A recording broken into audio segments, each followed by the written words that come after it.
तमाम तारीफ़ें सिर्फ़ इस रब्बे ज़ुल-जलाल के लिए हैं जिसने ये जहां रंग और बू तख्लीक किया, और लाखों करोड़ों दुरूद व सलाम रसूलुल्लाह पर जिन्होंने भटकी हुई इंसानियत को सिरात मुस्तकीम पर गामज़न कर दिया।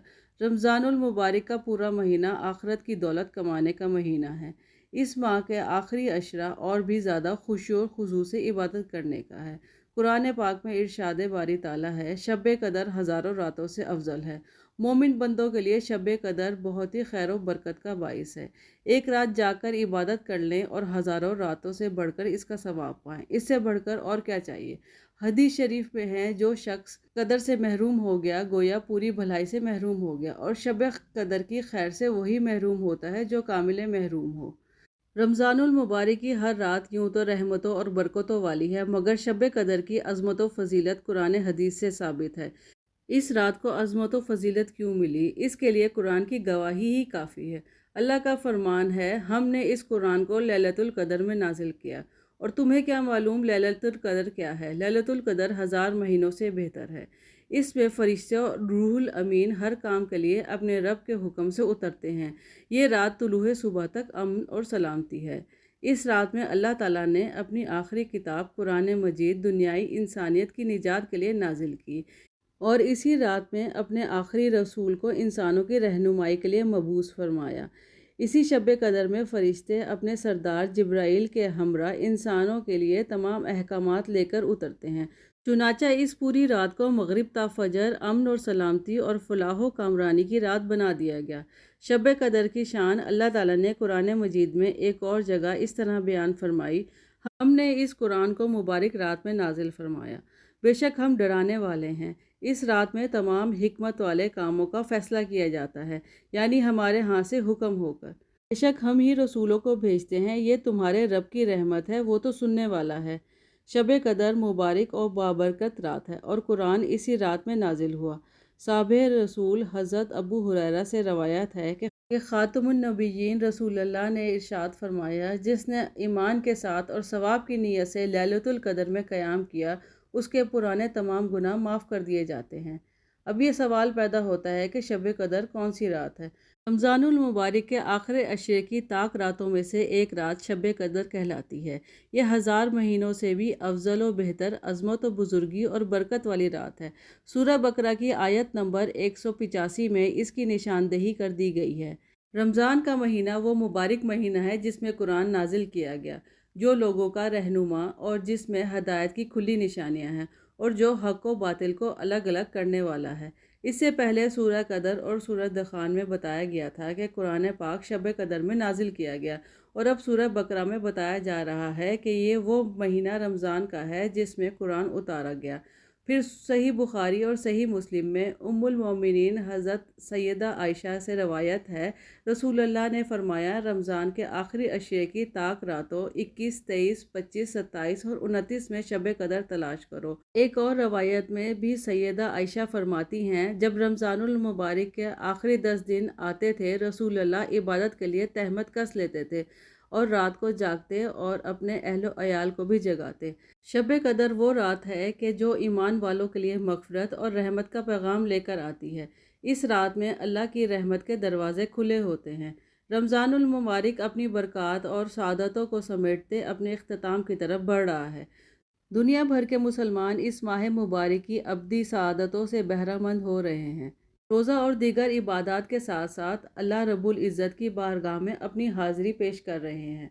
अपने गुनाहों की माफ़ी मांगी जा रही है। तवील क़याम व सुजूद से अपने खालिक व मालिक को राज़ी करने की कोशिश की जा रही है, और दूसरी तरफ अल्लाह ताला की रहमत का दरिया भी जोश पर है, और एक अमल का अजर 70 गुना अता किया जा रहा है। गुनाह माफ़ किए जा रहे हैं और दर्जात बुलंद किए जा रहे हैं।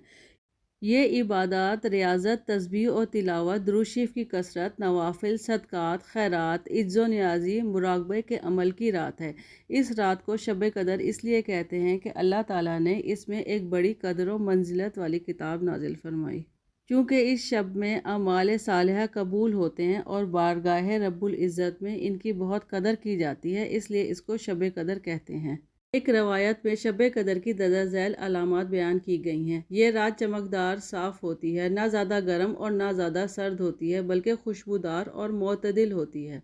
اس رات میں آسمان کی طرف نگاہ اٹھا کر دیکھنے سے دل میں سرور کی کیفیت پیدا ہوتی ہے۔ شب قدر کے بعد آنے والی صبح کے سورج میں گرمی اور تیزی نہیں ہوتی۔ بعض بزرگوں نے اس رات میں درختوں کو سجدہ کرتے بھی دیکھا ہے، جبکہ یہ بھی بیان کیا گیا ہے کہ اس رات میں کھارا پانی میٹھا ہو جاتا ہے۔ حضرت انس رضی اللہ عنہ سے مروی ہے کہ نبی اکرم نے ارشاد فرمایا، لیلۃ القدر میں حضرت جبرائیل علیہ السلام فرشتوں کے ساتھ زمین پر اترتے ہیں، اور فرشتوں کا یہ گروہ ہر اس بندے کے لیے دعائے مغفرت اور التجائے رحمت کرتا ہے جو کھڑے ہوتے ہیں یا بیٹھے ہوئے ہوتے ہیں یا ذکر الہی میں مصروف ہوتے ہیں۔ سیدنا عبد القادر جیلانی ارشاد فرماتے ہیں کہ لیلۃ القدر میں زمین کا کوئی ٹکڑا ایسا نہیں ہوتا جہاں فرشتے سجدہ یا قیام کی حالت میں مومن مردوں یا عورتوں کے لیے دعا نہ مانگ رہے ہوں۔ حضرت جبرائیل زمین پر اترتے ہیں، تمام مومنین سے مصافحہ کرتے ہیں، سلام کہتے ہیں اور ان سے کہتے ہیں، اگر تم اطاعت گزار ہو تو تم پر قبولیت اور احسان کے ساتھ سلامتی ہو، اگر تم گناہگار ہو تو تم پر بخشش کے ساتھ سلامتی ہو، اگر تم سو رہے ہو تو تم پر رضا الہی کے ساتھ سلام ہو، اگر تم قبر میں ہو تو تم پر خوشی اور خوشبو کے ساتھ سلام ہو۔ شب قدر وہ رات ہے کہ جو ایمان والوں کے لیے مغفرت اور رحمت کا پیغام لے کر آتی ہے۔ اس رات میں اللہ کی رحمت کے دروازے کھلے ہوتے ہیں۔ جو رزق مانگتا ہے اس کو رزق عطا کیا جاتا ہے، جو عافیت مانگتا ہے اس کو عافیت عطا کی جاتی ہے، اور جو صحت کا سوال کرتا ہے اللہ کی بارگاہ میں اس کو صحت کا تحفہ عطا ہوتا ہے، جو خیر و برکت اور بھلائی مانگتا ہے اس کو خیر اور بھلائی عطا کی جاتی ہے۔ اگر کوئی بے اولاد اس عظیم رات میں اولاد کے لیے دست سوال دراز کرتا ہے تو اس کو اولاد کی دولت سے مالا مال کیا جاتا ہے۔ یہ وہ معظم رات ہے جس میں اللہ تعالیٰ اپنی شان کے مطابق جلوہ گر ہوتا ہے، اور دوسری طرف فرشتے روئے زمین پر گلی گلی ہر کوچے میں پھیل جاتے ہیں۔ اللہ کی رحمت پکار پکار کر کہہ رہی ہوتی ہے کہ ہے کوئی بخشش طلب کرنے والا کہ اس کو بخش دوں، ہے کوئی مغفرت چاہنے والا اس کو معاف کر دوں۔ یہ عمل صبح طلوع فجر تک جاری رہتا ہے، اور خوش نصیب اپنی خالی جھولیاں بھر کر لے جاتے ہیں۔ شب قدر کی اصل عبادت رات کا قیام یعنی نماز ہے۔ اس رات کو جتنا ممکن ہو سکے قیام کرنا چاہیے، اللہ کی بارگاہ میں کھڑے ہو کر فرض نفل نمازیں ادا کرنی چاہیے۔ اس رات کے اندر بندہ مومن کو چاہیے کہ وہ خوب توبہ استغفار کرے۔ ام المومنین سیدہ عائشہ رضی اللہ عنہ سے روایت ہے، میں نے اللہ کے پاک نبی کی خدمت میں عرض کی، یا رسول اللہ، اگر مجھے لیلۃ القدر نصیب ہو تو میں کیا دعا مانگوں؟ تو رسول اللہ نے ارشاد فرمایا، یوں دعا کرو، اے اللہ تو بے شک معاف فرمانے والا کریم ہے، تو معاف فرمانے کو پسند کرتا ہے، ہمیں بھی معاف فرما۔ یہ ایک جامع دعا ہے جو ام المومنین کے ذریعے رسول اللہ نے خود تعلیم فرمائی۔ بعض صوفیاء کرام کا تو یہ فرمانا ہے کہ شب قدر سارا سال گھومتی رہتی ہے، لیکن احادیث مبارکہ کی روشنی میں یہ بات واضح ہوتی ہے کہ شب قدر رمضان المبارک کی آخری طاق راتوں میں پائی جاتی ہے، اور غالباً یہ گمان ہوتا ہے کہ 27ویں رمضان کو شب قدر ہے، لہٰذا ہمیں رمضان المبارک کے آخری عشرے کی طاق راتوں کو جا کر خصوصی اہتمام کرنا چاہیے تاکہ اللہ کی رحمت کے مستحق قرار پائیں۔ آخر میں اللہ رب العزت کی بارگاہ میں دعا ہے کہ اللہ تعالی ہم سب مسلمانوں کو رمضان المبارک کی رحمتوں اور برکتوں والی سعادتوں سے اپنی جھولیاں بھرنے کی توفیق عطا فرمائے، اور ہمیں صدقے دل سے اسوہ حسنہ اور ارشاد عالیہ پر عمل کرنے کی توفیق عطا فرمائے، اور زیادہ سے زیادہ نیک عمل کرنے کی بھی توفیق عطا فرمائے۔ آمین ثم آمین یا رب العالمین۔